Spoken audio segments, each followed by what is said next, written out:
Chalakudy municipal UDF തെരഞ്ഞെടുപ്പ് convention നടത്തി. KPCC president Sunny Joseph ഉദ്ഘാടനം ചെയ്തു. യോഗത്തിൽ ജില്ലാ പ്രസിഡന്റ് ജോസഫ് ടാജറ്റ് അധ്യക്ഷത വഹിച്ചു. MP ബെന്നി ബഹ്നാൻ, മുൻ ജില്ലാ president Jose Valloor, DCC general secretary KP James, നഗരസഭാ chairman Shibu Valappan, vice chairperson C Sreedevi, മുൻ chairman VO Pailappan, Shon Pellissery, advocate CG Balachandran, Johny Pullan, PV Venu, OS Chandran, Mary Nalan, II Abdul Majeed തുടങ്ങിയവർ സംസാരിച്ചു. ചടങ്ങിൽ വെച്ച് UDFന്റെ പ്രകടന പത്രിക KPCC അധ്യക്ഷൻ പുറത്തിറക്കി. നഗരസഭയിലെ 37 വാർഡുകളിൽ മത്സരിക്കുന്ന സ്ഥാനാർത്ഥികളെ ഷാളണിയിച്ച് ആദരിക്കുകയും ചെയ്തു. പ്രകടന പത്രിക കൂടി ഇന്ന് ഇവിടെ പ്രസിദ്ധീകരിച്ചു. ഇനി നിങ്ങൾ വീടുകൾ കയറുമ്പോൾ ഒരുപാട് പേര് വീടുകൾ കയറിയിട്ടുണ്ട്. 1ാം റൗണ്ട് വീടുകൾ കയറിയിട്ടുണ്ട്.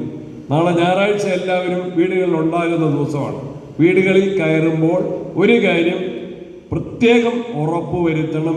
SIRന്റെ കാര്യം കൂടി അന്വേഷിച്ചു. എവിടെയെങ്കിലും ഫോറം പൂരിപ്പിക്കാൻ അറിയാത്തവരുണ്ടെങ്കിൽ അത് ഒന്ന് ചെയ്തു കൊടുക്കാൻ കൂടി സഹായിച്ചാൽ ഈ ഇത് ജയിച്ചുകൊണ്ട് മാത്രമായില്ല. ഇനി വരാൻ പോകുന്നതാണ് ശരിക്കുള്ള മത്സരം. അപ്പം അതിന് മുന്നോടിയായിട്ടുള്ള ഒരു തെരഞ്ഞെടുപ്പ് നമുക്ക് എന്തു വില കൊടുത്തും പിടിക്കുക എന്നുള്ളതാണ്.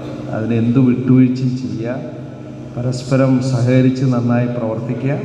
ഞങ്ങൾക്ക് എല്ലാവിധ വിജയങ്ങളും ഉണ്ടാകട്ടെ എന്ന് മാത്രം ആശംസിച്ചുകൊണ്ട് ബഹുമാനായ